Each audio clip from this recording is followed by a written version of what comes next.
Hello, everyone. It's Jordyn Smith, the voice and the astrologer for this YouTube channel, Nonconformist Conscience. We are on our fourth week of looking at the archetypes within astrology. And because it's the fourth week, that means that we are dealing with the fourth house, Cancer, and the moon as an archetype through the lens of evolutionary astrology. So, let's dive into this archetype. I actually really find that the fourth house Cancer and the moon as an archetype is extremely fascinating. I feel like it's one of those signs that through traditional astrology or kind of cookbook astrology, it's kind of botched and into just generalizations. And when you dig into this archetype, there's a lot more depth to it. So again, there's always natural expressions and distorted expressions of an archetype. So within the Cancer fourth house moon archetype, the first thing that I want to say is that we're dealing with the ego itself, and the ego is the personality. And it is the personality that the soul chooses to birth in any incarnation. And after, the evolutionary work is done in that lifetime, then the egoic structure, the personality, the moon, it reabsorbs back into the soul, and then the soul in its next incarnation will birth another personality or ego. And the reason why is on a soul level, we choose our personality, the moon, the fourth house, Cancer. Um, and if you're wanting to understand your personality, well, you want to look at what's on the fourth house cusp, its ruler, what that's aspecting, your natal moon by house and sign, and what that's aspecting, and where Cancer falls um, in your chart on what, house cusp. And the reason that the soul chooses a personality is because the moon fourth house Cancer is correlating to the emotional dynamics that we will eventually interface with throughout our life. And it's how we nurture ourselves and how we come to understand a variety of different complexes on an emotional level. Um, we evolve through the emotional body. That is seen with the water triad and the zodiac. Cancer, um, Scorpio, Pisces, the ego, personality, Cancer, that the soul, eighth house, Scorpio, chooses, um, is meant to help us uh, to grow and to evolve. And then through Pisces, it's where we can experience co-creation with Source. And it is also where we are actually an extension of Source, Pisces. Source is not perfect, as we've all been taught on some level. Anything perfect, why would it make something imperfect? Well, we are imperfect because we are evolving and we are helping Source to evolve. And we do that through the emotional body, through our own emotional dynamics in order for us to evolve. It's also why we can't spiritually bypass. We have to be able to deal with emotional content, Cancer, fourth house, moon, same with Pisces and Scorpio, um, in order to evolve, meaning that we each have desires, and our desires, until we are extremely spiritually evolved, um, and there's no need for us to reincarnate, our desires are always separating. And in order to teach us about those separating desires, the consequences of them, which can be 100% negative or 100% positive or anywhere in between, we are going to have to experience the emotional dynamics in order to learn from them. Whenever we repress emotions, whenever we don't deal with something emotionally, that's whenever we keep perpetuating the same dynamic over and over and over again because we are not dealing with things at an emotional level. And our consciousness is pure emotion. So another way for you to understand this is I love this Jeff Green teaching is the wave ocean analogy, which very much deals with this water triad and the zodiac from our soul, well, from source, Pisces, our soul is, born or it exists. It comes from source, Pisces, Scorpio. Think of Pisces as the ocean, and from the ocean comes a wave, and the wave is our soul. And then from our soul, we pick a personality or on a soul level to deal with all types of emotional dynamics in order to evolve. And so from the ocean of our soul, that's connected to source, soul, Scorpio, source, Pisces, a personality is birthed in every incarnation. And that is the wave emanating out of the ocean. Okay. And that is why as we evolve, we eventually our center of gravity changes from being extremely subjective. I'm separate, you're separate, I'm separate. This is who I am. That's who you are. Eventually, our center of gravity is where we understand, not just intellectually, but on a very pure emotional basis, that we are connected to source. We are connected to other people. Um, and so, again, every incarnation, our soul chooses a specific personality, going back to what's on your fourth house cusp, where Cancer is in your chart, where your moon is, and all the aspects of the rulers. And the moon, the personality, the egoic structure is, again, once there's no more growth, and we die, this physical form dies, that personality gets reabsorbed back into the soul for an integration. And then in our next incarnation, it births another wave of personality in order for us to continue to evolve. All right. So there's that. And then another way to think about this archetype is that in order for us to evolve or to understand life itself, we have to be able to relate to ourselves in a certain way. And the ways in which we relate to ourselves is directly corresponding to this archetype, this triad, Cancer, the fourth house, and the moon. And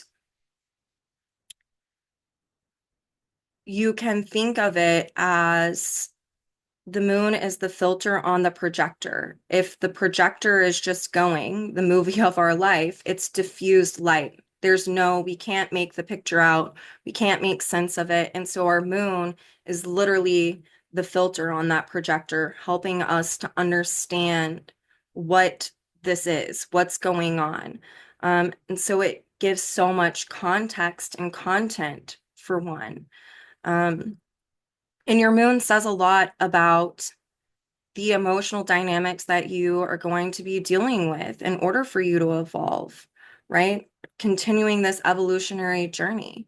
Like for me, I have a moon in Libra. It's at 29 degrees in the sixth house, and it's ruled by Venus in the eighth house in Sagittarius. And for me, I've had to deal with massive emotional extremes, Libra, of where I've experienced one crisis after another, moon in the sixth house, in order for me to purge sixth house, those emotional extremes.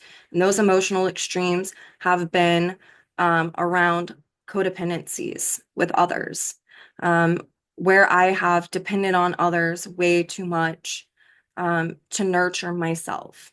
And that leads me to also the other archetype within the fourth house, Cancer and the moon, is learning how to emotionally nurture oneself and how to emotionally validate oneself so that way there are no external dependencies. You know, people who have like a Pluto in the fourth house or a Libra moon or, you know, a moon in the seventh, they are really trying to learn and understand how to depend upon themselves for their own sense of security. And so they will go through lots of dynamics from early childhood, which is a Cancer fourth house moon dynamic, where they are thrown back in on themselves, where they're left with just themselves in order to learn those evolutionary lessons that are necessary of how to depend on oneself for emotional security. And so our moon, fourth house, and Cancer in our chart is correlating with our emotional security. It's also looking at our early childhood development, our imprinting. We take everything in wholesale as a child. Our whole environment is Cancer fourth house moon. We take that in wholesale and it imprints upon us all different types of emotional dynamics in order for us as we, you know, grow and evolve and we age in this lifetime in order for us to work through those dynamics. And we each pick those early childhood dynamics before we are incarnated.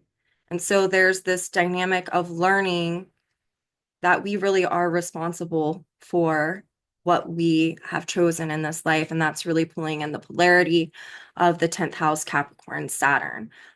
So as we age, we hopefully are emotionally maturing and becoming our own authority instead of creating dependencies. Again, every person's chart is very different. The other thing is that in a lot of astrology, they say the moon is the mother, the fourth house is the mother.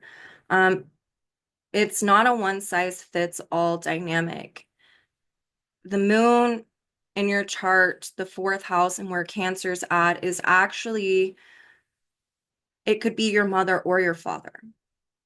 It's whoever was fulfilling that emotional nurturing role when you were a child, just like Capricorn, Saturn, 10th house could actually be a mother instead of a father. If your mom was the sociological provider and more of the authority in your life, well, your mom is going to fit more of that archetype than the moon in a traditional sense. So there's that. And the fourth house, Cancer, um, moon is also correlating with gender dynamics, same with the 10th house, that axis. So it can be our social conditioning around gender roles. You know, the woman who has a moon in Aries is not going to relate to herself typically in the traditional sense of how a woman is supposed to behave or relate. Um, a man with a Pisces moon is not going to traditionally relate to that traditional male masculine role that society prescribes. And so then you can even pull in different dynamics of why that is and what is that soul trying to understand. Our moon can also correspond to really needing to learn lessons of um, how to merge masculine and feminine within ourselves in order to become inwardly secure, right? So it's very much about what our security is. That's the known, the familiar. Um, Cancer, fourth house, the moon, any of the cardinal energies can be a precarious energy in someone's chart because that is where someone is initiating something or has just initiated it in a prior lifetime, especially if there's like a Pluto in the fourth house, right? And as I show this chart here in a little bit, this soul has a Pluto in the fourth house as well, which is a really good example of this. But what this is corresponding with is um where was I going with this? Things come in and they come out. Uh got too much into my left brain here. Need to go back into the right. Um so the okay, the cardinal archetype, especially like the fourth house, 10th house, first house, seventh house, these are initiatory and they're speaking to, very recently in a prior lifetime, something was initiated, a new cycle was initiated. And that is because the cardinal energies are about initiation, but they tend to be two steps forward, one step back. We all have had that experience, and this is really, you see this very often with like a Pluto in the fourth house or a lot of energy in the fourth house of someone will start initiating something and then they have a freak out moment. They take those initial first two steps and then they start kind of backsliding and doing the old dynamics again. And it's because it's speaking and reflecting to that sense of this is where my security is. This is the known, the familiar. And now I'm doing something new and I don't really know what I'm doing. And it's inducing Cancer, fourth house moon, a lot of insecurity within because it's new. And so that one step back is also very necessary because it helps one to integrate the dynamics of what has been initiated. And so they need to regroup and to recenter in order to nurture themselves through that process of, initiating and then, oh my gosh, I'm freaking out. And then Cancer, the crab, it needs to go back into its shell for a minute in order for it to integrate the work that it's been initiating. So there's that as well. Um, Fourth house, Cancer, the moon also corresponds. I said, the environment. It's also, I said, early child development as well. Um, but it's also, it's because it's trining Scorpio naturally, it's also speaking and reflecting to our karmic inheritances through our family lineage. What it is that, you could be taking on to be a cycle breaker or a catalyst.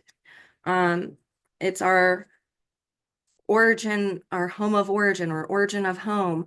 Our home, the 10th house is our country, but it's like the influence and the impact on an emotional level of that society. 10th house, the country of origin, is also seen within that fourth house dynamic. I'm wanting to make sure that I don't forget anything. So there are some things that can be a bit tricky with this archetype is this is where we can have displaced emotions, especially if you've been repressing them or you grew up in an oppressive environment. Um, there can be a lot of displaced emotions as one ages and grows, and it's really trying to teach one how to be emotionally responsible and responsive and not reactive. It's also if someone has like a big emphasis on the fourth house, Pluto, lots of energy there, it can also be where they end up having de facto parents parental roles in their partnerships, their romantic partnerships later on. They'll typically pick someone who is, resembling one of the parents because they didn't get their needs met from that parent as a child for whatever reason. There's various reasons. And so they will displace those emotional dynamics. They will act them out with a significant other who is really reflecting how that parent was. It's like where you hear daddy and mommy issues and, getting with, you're marrying your father, you're marrying your mother, or this or that. That's someone who has displaced emotional issues because their needs were not met when they were younger. This archetype also reflects, it can reflect emotional manipulations, just like the child who, um, when they were younger, they cried because they needed a need met. Um, and that's how they got it. And that if you have healthy parents, they understand that. But if your needs weren't met when you were younger and you have not resolved this dynamic on an emotional level, there can be not only displaced emotions, but also emotional manipulations in order to get those needs met. And so it all comes back to this is an archetype that is teaching one how to emotionally nurture, validate, and feel secure from within themselves. That the only dependence that they should have is themselves and source. That's the trine to Pisces. So there's a lot of evolutionary lessons dealing with that. I'm trying to think if there's anything else. Yeah, your fourth house cusp, its ruler, your moon by house and sign, and wherever Cancer is falling in your chart. I kind of talked about this. This is the natural way that you are going to emotionally nurture yourself. I'll give the example. I have Leo on my fourth house cusp. It is ruled by a sun in Capricorn in the ninth. I've got a moon, 29 degrees Libra in the sixth house, and I have Cancer on my third house cusp. So, how I emotionally nurture myself is in the past, it was a variety of relationships with people, Libra moon, that became out of whack and induced a lot of crisis. And I would try to control and, all of that. Moon in the sixth house. But how I have evolved, and I'm continuing, I am not perfect, I want to say that, is that Leo on my fourth house cusp. I grew up with very traditional parents, um, who were not able to meet my needs growing up. They projected who they thought that I should be and didn't honor my unique individuality. Leo on the fourth house. I was viewed as an extension of parents, right? You're making me look bad if you do this, or when you behave this way, blah, blah, blah. Kind of that dynamic. So what that did is it threw me back in on myself, and I had all of these emotional dynamics that were extremes where I felt like I needed to be perfect, moon in the sixth house.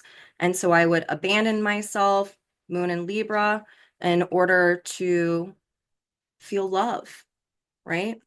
Um, and I became very duplicitous. Cancer on the third house cusp. My emotional reality was very different than the way I portrayed myself. So how that has evolved through me is Cancer on my third house is I've been really learning about my own emotional dynamics in order to purge deep insecurities and extremes, the moon ruling that third house and the sixth house, so that way I could heal. And Leo on my fourth house cusp, ruled by my sun in Capricorn, and the ninth house was I've been doing that through um, the strength of my own will, not depending on anyone. Learning how to be independent. Leo is it's connected to the fire signs. And I've been doing that through becoming my own authority, a sun in Capricorn. How have I been doing that? Well, through understanding and recovering my truths. That's how I've learned to emotionally nurture myself. And that helps me to not have any type of dependencies. And so, as I've been learning and discovering that, what it's helped me do is balance masculine and feminine, Libra moon. It's also helped me um, to establish relationships that are based on equality. That really nurtures me. and a sense of fairness and justice instead of me abandoning myself in order to feel love. Because now I'm my own authority. Like I don't need that dependency anymore. So you can see how this can work out in your own natal chart, the distortions, the emotional dynamics that set up shop at a young age, and then how you can work through them. So, um, yeah, if I missed anything or you have questions, ask them in the comments. I totally will interact with you. I love interacting with you guys. So I hope that that helps to understand, the Cancer archetype. One thing that I forgot to mention that is very important when you're looking at this archetype, I can't believe I almost forgot this, is the moon, our personality, our ego that our soul chooses in this lifetime. The south node of the moon is our prior life egoic structure that actually conditions our present life because of the known familiar way of doing things, the security that lies within that, those past emotional dynamics of our egoic structure. And you can see what facilitates that process in a prior lifetime is the South Node's ruler and the aspects it makes and where your Pluto's at in your chart. But then you have the present egoic structure seen within your natal moon. And then the lunar north node is the um, evolving egoic structure and the way in which someone is accessing or trying to integrate and actualize that is seen through its planetary ruler by house, sign, and aspects that it makes. So, um, it gives a lot of context. Again, me, moon, Libra, sixth house, south node, Virgo, fourth house in my chart, north node, Pisces, 10th house. South node ruler is Mercury and Capricorn in the ninth house. North node's ruler is Neptune and Capricorn in the eighth house. So you can tell that in my prior lifetimes, my egoic structure was weak. Virgo in the fourth house, very emotionally insecure and masochistic, victimized. You can kind of see that with my moon in the sixth house in this lifetime. I'm wanting to resolve those dynamics. That's why that moon's at 29 degrees Libra. But I was also South Node and Virgo in the fourth was I was actually, um, I've been working on these dynamics for a long time and many, many lifetimes. And so I was wanting to purge Virgo, all variety of emotional dependencies, South Node and the fourth house, that perpetuated crisis. And how was I doing that?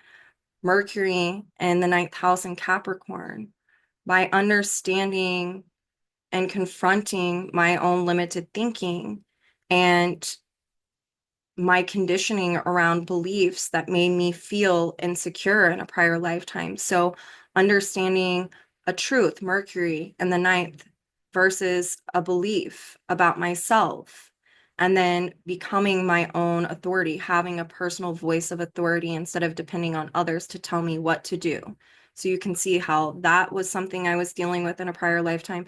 And my ongoing egoic structure in this lifetime, North Node and Pisces in the 10th house, is really about surrendering to control, not trying to control things, 10th house, having discernment around boundaries, Pisces in the 10th, and um, learning to have a higher purpose and meaning, especially through work, right? As a way to purge the past and to also gain a sense of authority, and to become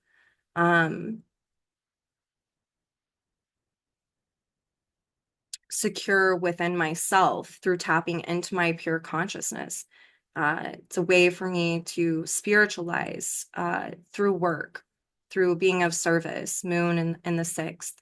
And then really, in order to mitigate past crisis, I've been learning through that North Node and Pisces in the 10th house how to surrender to the actual truth of the reality instead of making excuses or having rose tinted glasses or only seeing the potential or this or that. And so that Neptune and Capricorn in the eighth house has been facilitating this process through confronting me about how I'm not actually perfect, right? Neptune in the eighth can be intense. Um, your image of self can be shattered in an instance where you felt like you were, especially Neptune and Capricorn. I was kind of self-righteous in my early 20s and didn't even know it because it's a Piscean Neptunian dynamic. And so confronting my own inner limitations and learning about how there are powers outside of myself, eighth house, that I can't control, and having to learn to surrender to that fact that I can only control myself. I can't control others. So that's another way to look at that. So it's really important when you're looking at the moon, fourth house, and Cancer in your chart that you're also including the lunar south node and north nodes. Of course, you would want to bring in Pluto and its polarity point, and I'll get into that in the chart example in a minute. But I didn't want to forget about that because I almost did. It's really important because all of us tend to kind of relive and re-experience some of our south node dynamics because it is known and familiar to the soul, right? So for today's chart example, we are going to go over Pamela Anderson. It's a great chart for this archetype. And I'm going to say, if you have not watched her documentary on Netflix, I would definitely check that out. I love it. It's such a great example of how this soul has been evolving through this lifetime and really following her karmic fingerprint within her chart. So, just some background and also about her and her stage of evolution. This is someone who is just breaking out of the consensus and is entered into the first stage of individuated, meaning that she's really trying to liberate from, you know, past social constructs and beliefs and boundaries within that, and is really seeking to individuate in order to discover her own unique individuality on a soul level through liberating from more temporal values and understanding more transcendent values, timeless values, natural values. And, this is someone who is really learning how to not hide anymore who she is. And she's been doing that through understanding her unique individuality and throwing off um, the past structures that, she came to understand through the consensus stages. So again, just at the very beginning of the first stage of individuated. So background on her, she was, excuse me, she was born in Ladysmith, British Columbia. So, Canada, on July 4th, 1967, and she is a Canadian American actress, model, and media personality. She was discovered on a jumbotron at a uh, BC Lions football game. She was wearing a Labatt Spear t-shirt and they put her up on the Jumbotron and she was like shaking. And, once she found out that she was on the Jumbotron, she, played up that role of being a Labatt's girl in that shirt. And that's how she was discovered. They just felt like she was so pretty that, they ended up um Playboy ended up contacting her and she flew out to Los Angeles. It was, the first time out of the country. And she appeared as a cover girl on Playboy in the October 1989 issue. She actually has been on the Playboy cover more than anyone else. And whenever she was on Playboy, this really opened up a lot of different modeling and acting opportunities for her. She was, on various shows. Most notably, she was, on Baywatch. She grew up um, impoverished and struggled. Her family struggled a lot with money. Her parents were married at a really young age when they had known each other since they were teenagers. And she grew up and she talked about how, there was a lot of physical, emotional, and verbal abuse growing up. But she also says that, she doesn't blame her parents for that. Um, because even through the hardships and the dynamics that occurred, there was a lot of good that she learned along the way through those lessons. Whenever she was a small child, uh, 5, 6, 7 years old, 5 to 7, she was sexually abused by a female babysitter. And then she was sexually assaulted as a teenager. And then she was gang raped by her boyfriend and his friends whenever she was a teenager. So she dealt with a lot of sexual assault and violence growing up. And then again, once she was discovered, she moved to LA and she um, ended up having a relationship with Tommy Lee. And there was the infamous sex tape that got leaked. There was, a lot of,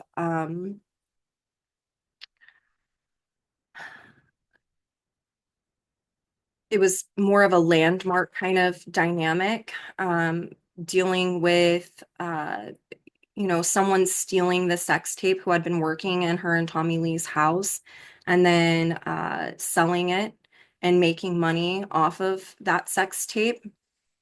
That was such a profound time in her life that she actually miscarried during that time period. And she says that that miscarriage was a direct result of the traumatizing experience that she was dealing with the media, and then also, um, you know, a very private moment in her life being taken and then monetized for someone else to gain benefit off it, out of it.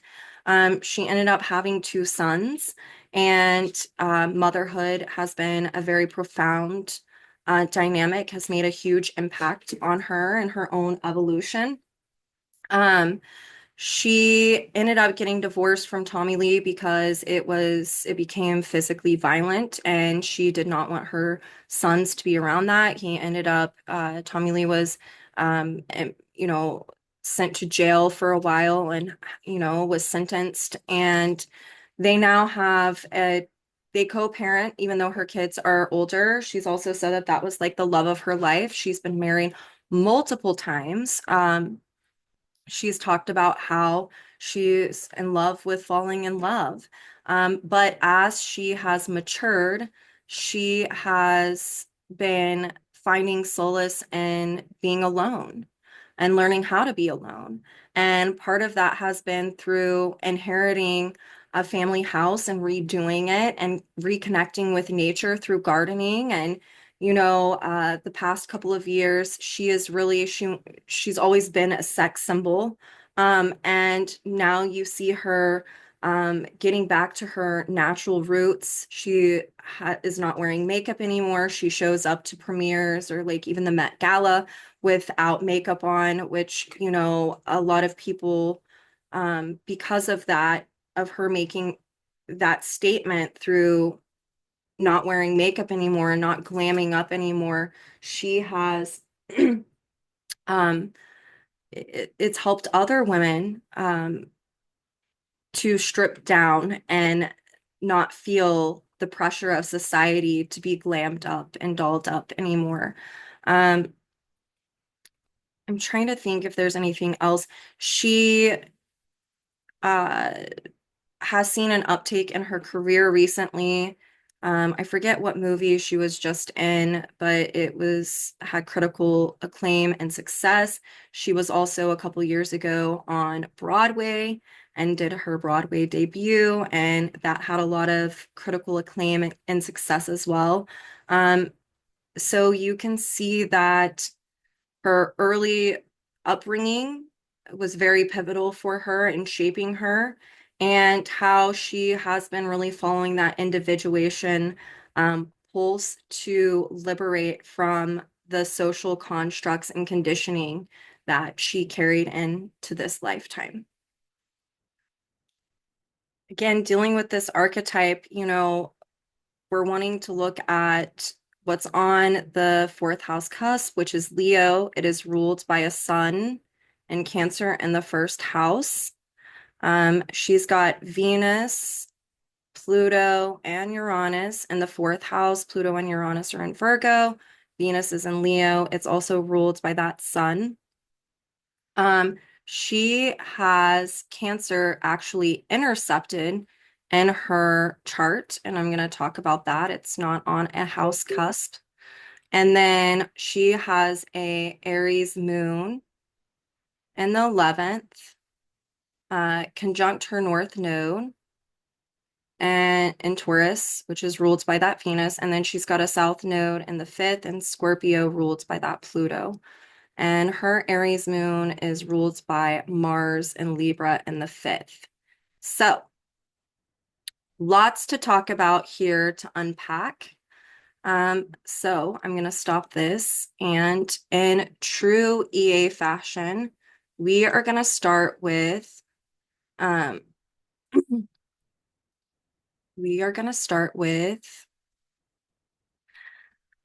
Pluto in this chart. And she has Pluto in the fourth house in Virgo. And so this is someone who, um, in prior lifetimes, which by the way, her Jupiter is a skip step, it's in the third house, all right, and it is in Leo. Um, and the resolution is the North Node in the 11th house in Taurus. But in EA, Pluto in the fourth house is corresponding to someone who in prior lifetimes has been trying to self-actualize and evolve through understanding how to emotionally validate and nurture themselves. This is a soul who's learning how to become emotionally secure within herself, and it has been initiated, but it's that cardinal energy of 2 steps forward, 1 step back. And so for her, with Pluto in Virgo, there's this need for her to purge old emotional dynamics around her sense of security and where she, how she goes about validating herself, especially external validation instead of an internalized validation. So she's really been trying to understand how to emotionally validate herself from within and how to be secure from within. This was not actualized in a prior lifetime, and that is seen with the skip step with Jupiter. But Pluto conjunct Uranus and Virgo, it's in a new phase in this fourth house, is this need to one, it's speaking to her own individuation. There's this need for her to liberate from all types of emotional dependencies through purging these prior dynamics and through um, improving upon her own emotional dynamics. And how is she doing that? Well, she's doing that through the individuation process of thinking for herself. You're also looking at a soul with Pluto conjunct Uranus and Virgo in the fourth house who um, is coming back into this lifetime and reliving traumatizing experiences at a young age, Uranus, and where there were crises that threw her back in on herself to try to learn those evolutionary lessons of how to nurture herself from within and how to emotionally validate herself from within. And that Pluto-Uranus conjunction is ruled by Mercury in the second house in Cancer and it's retrograde. So there's this individuation function of having to relive emotional experiences that have affected her sense of self-worth and self-esteem. Second house, Mercury in the second house, and the need for her to not try to logically linear contextualize her emotional dynamics, but to actually feel them, second house, in order to connect with them so that healing can take place and she can resolve the emotional dynamics of the past, again, in order to nurture herself. So before I get into her moon,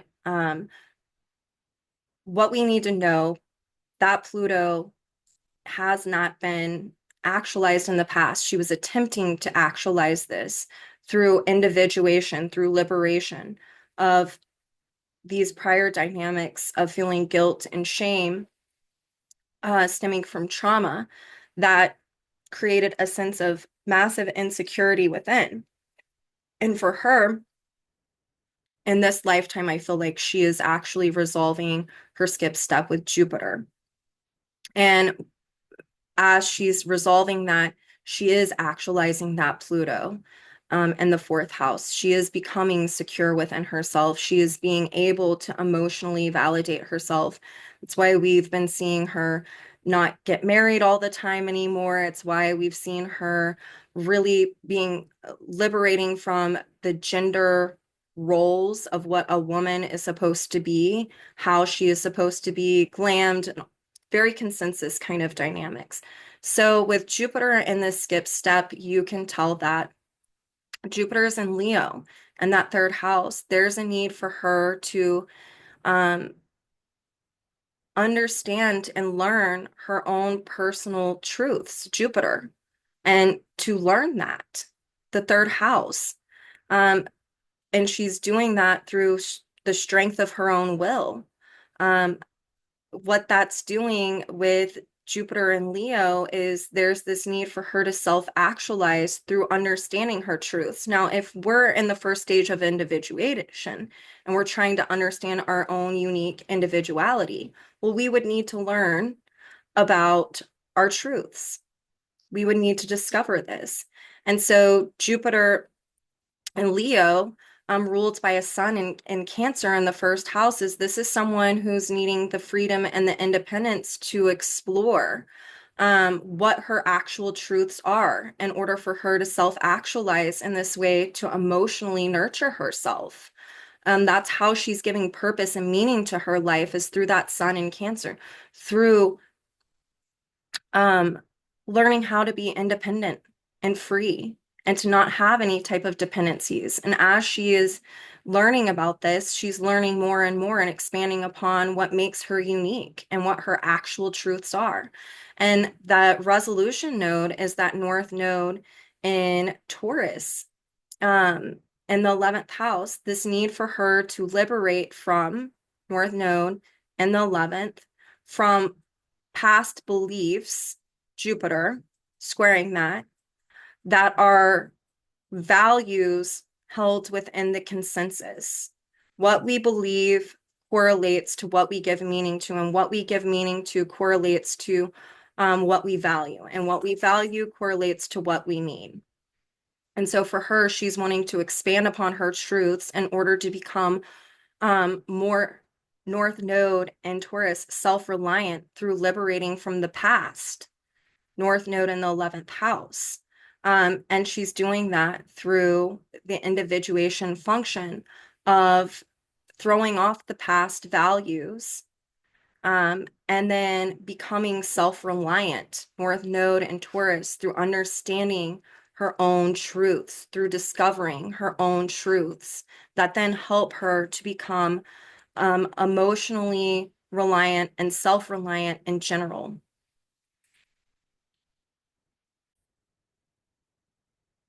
I had to pause that. My dog turned the TV on. Um, okay, so you can see in the past with that Jupiter also squared the South Node in Scorpio in the fifth house that she would gain power, South Node in Scorpio, um, through people acknowledging her and validating her. That was the source of power that she felt, but that was false power. Jupiter, false. Um, it was overcompensating through a feeling of insecurity.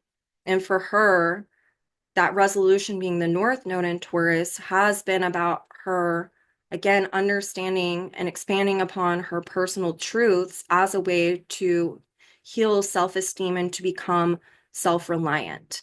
That North Node ruled by Venus and the fourth, and Leo this is her self-actualizing through understanding, yes, her unique individuality, but relating to herself, Venus, how we relate to ourselves, but relating to herself in a new way that actually nurtures.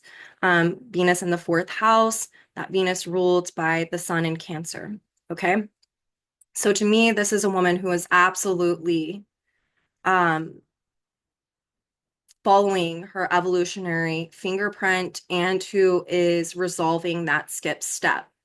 Um, So whenever we are looking at this now in this context, we can tell with Leo on her fourth house cusp that, growing up, that can be someone who has parents who are viewing her as an extension of themselves instead of honoring her unique individuality, and how that would throw her back in on herself and create a sense of not feeling perfect, Pluto and Virgo, a sense of inferiority, that something was wrong with her. And so there's been this need for her to liberate from that and to improve upon how she nurtures herself without depending on anyone else to do it for her. Um, and again, that fourth house cusp is ruled by the sun in Cancer in the first house. This is someone who, is needing to self-actualize through the strength of her own will, becoming her own sense of security. And when she does that, she's able to emotionally nurture herself from within. Cancer, it is, oh, I thought it was intercepted. It's not. Excuse me. Cancer's on that second house cusp.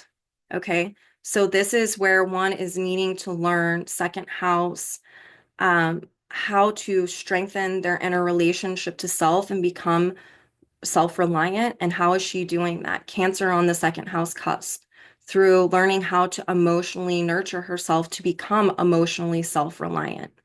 And that Cancer second house cusp is ruled by a moon in Aries in the 11th house, um, which is opposing its ruler, Mars and Libra in the fifth. So for her, she's learning how to be independent and to give herself permission to be independent, moon and Aries, in order to liberate from the past, where she's over-identified with of all types of forms of security that are actually dependence dependencies instead of her nurturing that within herself.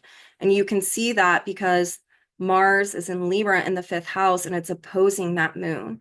So there's this need for her to throw off the past dynamics of where she has created dependencies on others around, how she was viewed, fifth house. Um, and she's been learning about sexual discernment and discrimination. That's also a Mars and Libra dynamic as well. Um, who she can actually have relationships with that are based on equality and not submission, right? Another dynamic that I do want to speak about in regards to this is that South Node in Scorpio in the fifth house, ruled by that Pluto in the fourth, and Virgo conjunct Uranus, having to relive dynamics of where she was sexually assaulted and when she was a child, right? From her babysitter to boyfriends. One, this was teaching her sexual discernment. It was also teaching her about people's ability to manipulate or to abuse her trust. And so it was helping her to sharpen her discernment in order for her to nurture herself from within. Whenever we are being indiscriminate and blindly trusting people because we're insecure, oftentimes crisis, Virgo, tends to happen in order for us to learn the evolutionary lessons of not seeking that outside of ourselves, not seeking validation outside of ourselves through the use of our body or the use of our sexuality or the use of, um, you know, how we are viewed by others. Um, so you can see that that was a relive in order for her to learn how to emotionally nurture herself from within, not because she deserved it, not because she was a sexual predator. I do not want to get that. Um, I want I want us to understand that dynamic, that that didn't happen to her because she did that to someone else. That was a relive because she needed to deal with the emotional dynamics that she did not deal with in a prior lifetime, um, that corresponds to that sexual assault. And actually what it did is it ended up empowering her because she was able to heal those emotional dynamics in this lifetime, and it helped her get to her Pluto bottom line and resolve her skip step with Jupiter and that North Node. This is also someone who that moon in Aries is definitely, I said, need the freedom and the independence in order to explore so she could understand her individuality. And part of that being ruled by Mars and Libra and the fifth house is through comparing and contrasting, through having a variety of relationships. Oh, that's who you are. Well, this is who I am. And as she's had these different relationships, it's helped her to understand who she is in order to nurture herself. And she's definitely a trailblazer. And I also love that as she has matured, she has liberated from the expectations of others around what a woman is meant or supposed to be. Mars and Libra ruling that, Moon in the 11th house in Aries. And she's really been coming into her own and honoring, you know, who she is and not having to, she went from Playboy model, really big boobs, hypersexual to now no makeup, walking around barefoot and gardening, right? You can also see that the way that she's been nurturing herself is through gardening in the land. That's very Pluto Virgo in the fourth, and also a North Node in Taurus, ruled by that Venus in the fourth. that her animals and her um, plants have become family for her. And that's a way that she's been, emotionally feeding herself and becoming secure within herself, is through connecting with nature.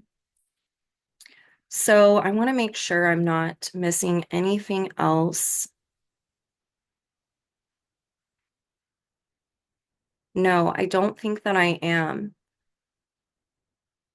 I do think it's really important for me to say that this is a soul who's absolutely needed to have self-focus. Leo on that fourth house cusp, Venus in Leo, Jupiter in Leo, and, Saturn and the moon in Aries, Sun in the first house.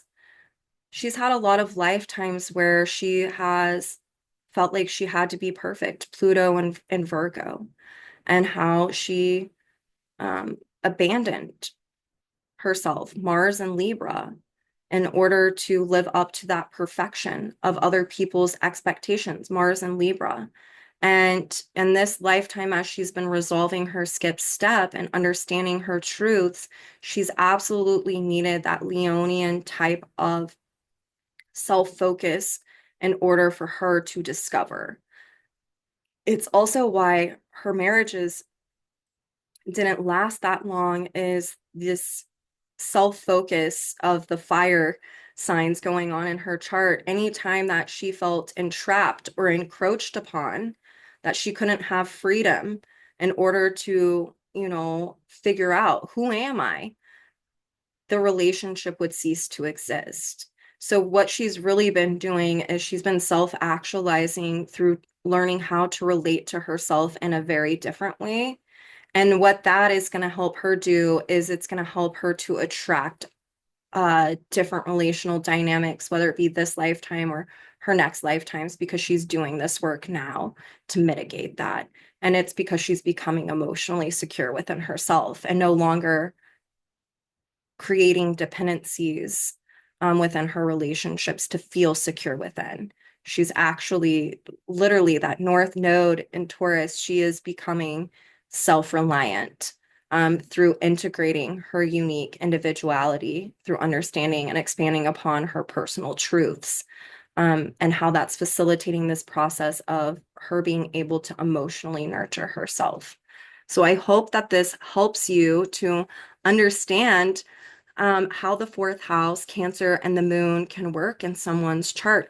The other thing that I want to say with Pluto and that fourth house for her, and moon and Aries opposing Mars and Libra, is this is a soul who is really wanting to liberate from the social constructs of gender roles in order for her to start to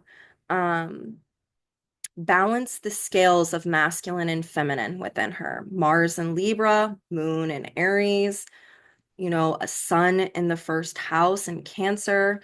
Um, I would not be surprised if this is a soul who um, is probably going to switch genders pretty soon. Um, and her upcoming incarnations, to continue to facilitate this process just in a different way. Um, so there's that. And also, I don't want to forget that Pluto in the fourth house, Mercury in Cancer, Sun in Cancer, her relationships with others before she started to truly be able to emotionally nurture herself from within, um, those were displaced childhood emotions that she hadn't dealt with yet. I love, love, love that this is someone with her Jupiter in the third house and a Mercury retrograde in the second. A lot of her healing has come through writing.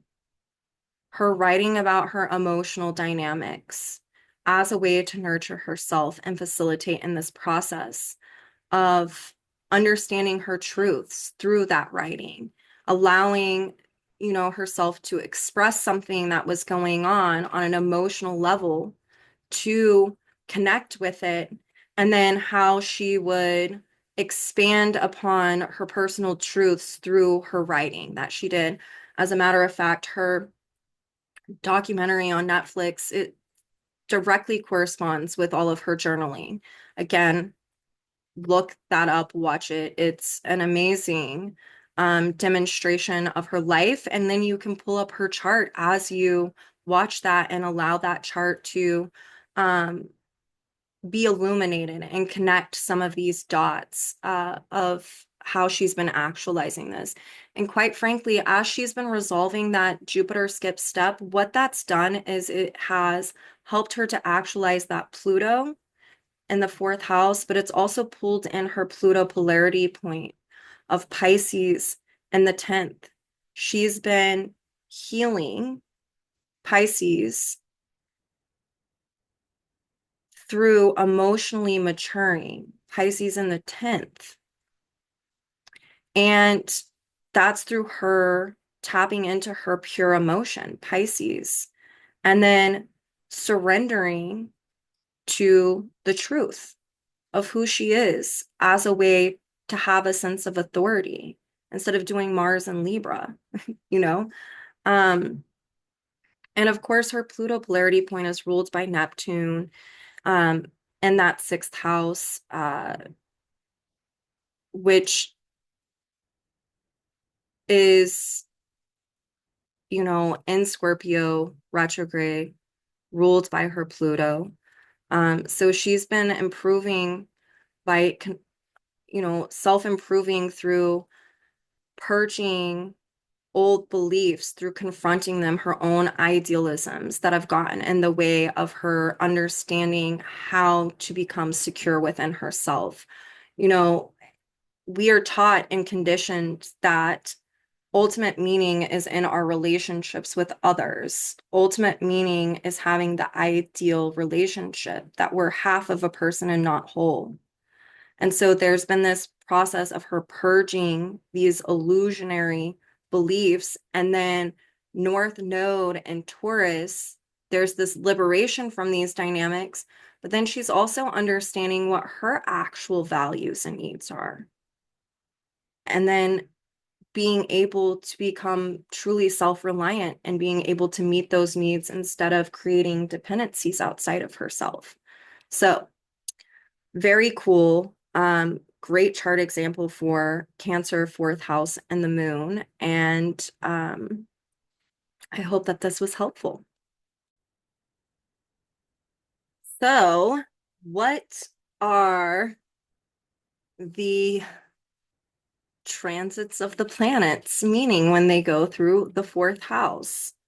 Well, Mercury transiting the fourth house. Again, I'm always going to say this. This is very general. You would have to know what's in your fourth house, what sign is on the cusp, what these planets are aspecting in your own natal chart as they are transiting.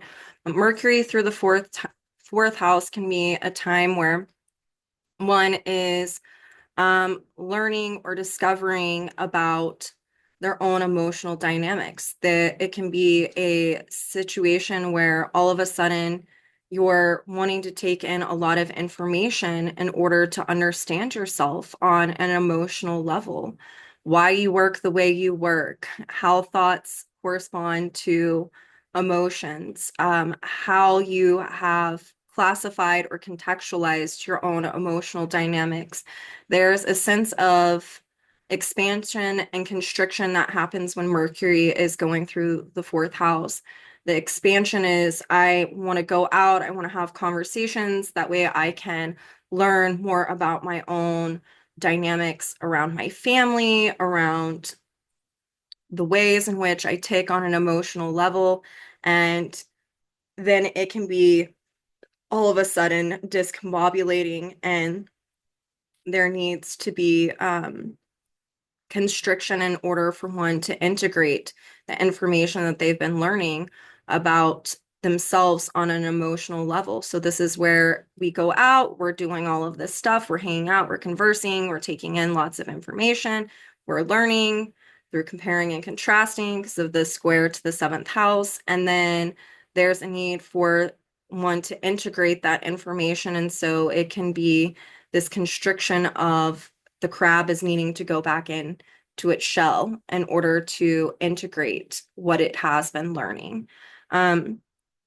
Venus through the fourth house can be a time period where one is wanting to relate to themselves on a different level. It's again, the fourth house is an initiation, it's a cardinal house. So, with all of these planets, there's a two steps forward, one step back dynamic that can be happening. One is wanting to initiate a variety of different relational dynamics in order to understand what constitutes their sense of security from within on an emotional level. This is how you operate. This is how I operate. This can also get you in touch with your expectations around your relationships and whether or not you're needing to become more self-reliant and, learning how to relate to yourself through becoming emotionally secure within instead of, finding that outside of oneself. So this is a time period where one can really be understanding their emotional dynamics of how they relate, not just to themselves, not just to others, but also what kind of dependencies and expectations one is having within a variety of relational dynamics. This can also be a time where one is wanting to relate to themselves in a different way through, listening to themselves and trusting their gut, the fourth house. And so this is where one can start to break new ground around this and then kind of freak out and go back to the old ways of doing relationships with others or relating to oneself because it induces insecurity. I don't know if I can be self-reliant. I don't know if I can be emotionally sufficient. So a lot can come up with a Venus traveling through the fourth house. Mars through the fourth house during a transit is where one can be initiating a new cycle of desires around how they emotionally respond, if they're reactive or responsive. How are one's emotional patterns being set into motion? Is there new choices one is needing to make around their own emotional dynamics? Mars through that fourth house can absolutely initiate a new cycle of looking at one's own emotional patterns and how one responds and reacts in order to learn how to become more emotionally secure within oneself. And that would be through acting on desires of looking at all types of emotional patterns and making new choices around this.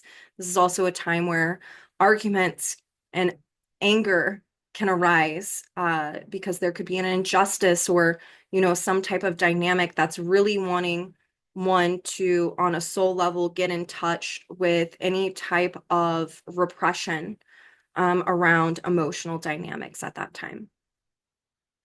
Jupiter through the fourth house is a cycle of wanting to expand upon, you know, what their own emotional truths are.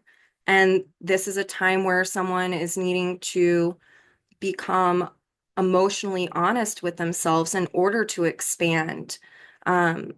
It's where one can start to understand, their authenticity on an emotional level. This is also a time where one can, all of a sudden, it can be magnified where they've been overcompensating Jupiter because of insecurity, fourth house. And so they're needing to understand, a variety of different dynamics around being emotionally honest with oneself. Am I really insecure? Am I portraying myself in a different way, in a different light, because I'm overcompensating for the fact that I feel insecure? And so a deep need to be emotionally honest during Jupiter transiting through the fourth house. It's also Jupiter, they call it the great benefic. It's the bearer of gifts. In order to receive the Jupiter gift, you've got to let something go. So this can be where one is having to um, let go of a variety of different dynamics dealing with what constitutes one's sense of security within, in order for one to expand upon how to nurture themselves from within. It's also a time period where one can really get in touch with their intuition on a gut level. It's where they can get a gut check on an intuitive level, like, and there's a need for them to honor that truth.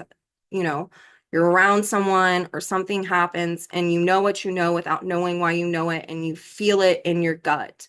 There can be a lot of lessons in honoring the truth with this. Saturn through the fourth house can be where one is needing to emotionally mature the inner child within.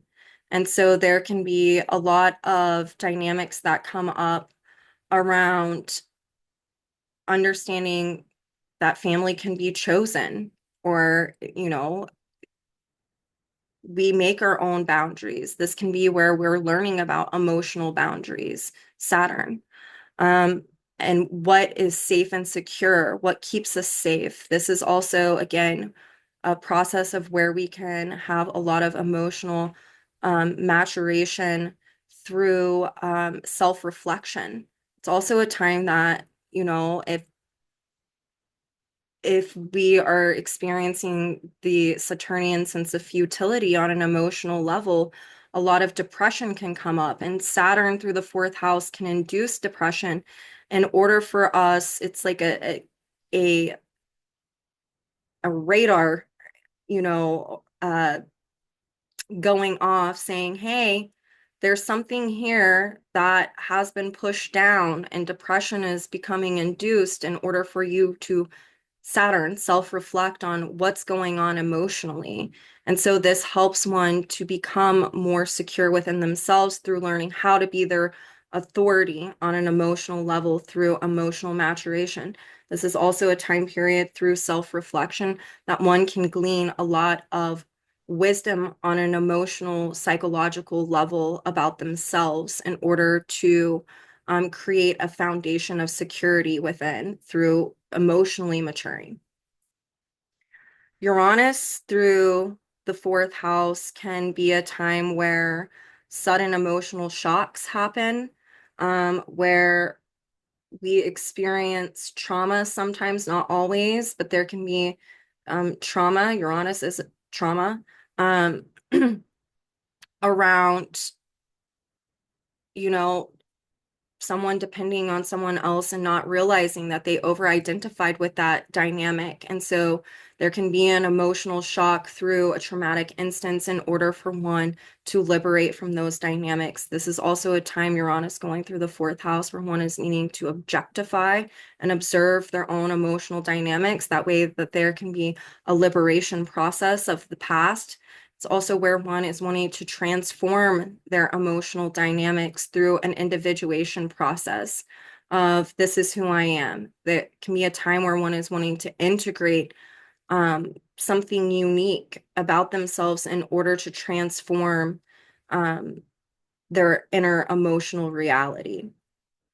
And then with Neptune going through the fourth house, this can be a time where, if there's been any type of idealistic expectations around family or what family is, there can be disillusionment that occurs in order for one to confront the actual reality of certain situations. This is also a time period where long-standing dynamics are wanting to be culminated on an emotional level, especially, when you're dealing with how your ego is constructed. This is also a time where one can naturally spiritualize Neptune through getting in touch with their pure emotion in order to heal.